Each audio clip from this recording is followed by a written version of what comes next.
will be referred to or quoted as well.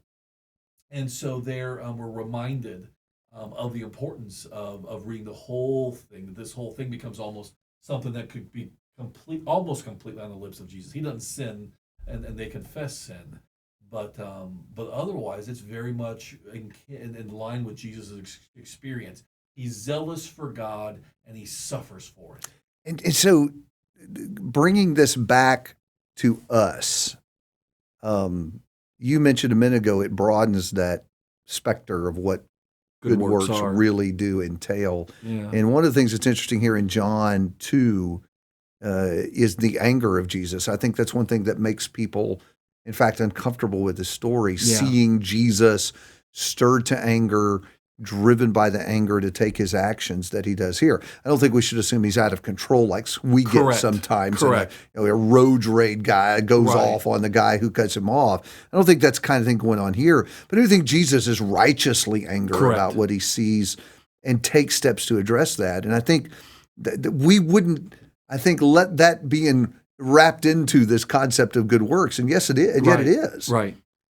There are times when it's appropriate to be angry. That's right. And to be driven by that anger to act. And to your point, Dave, because I think that is a splendid and very necessary point that we lose sight of sometimes.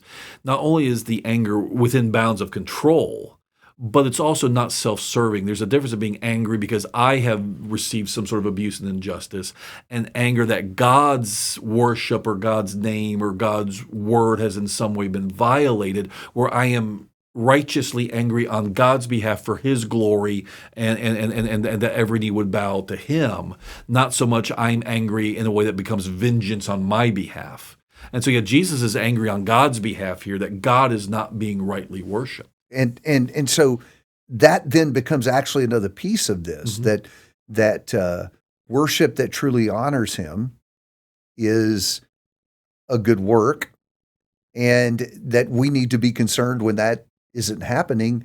Can we dare say even angry? Absolutely. When worship is offered to God that in some way, whatever way, is not what it is that he has asked for. That's right.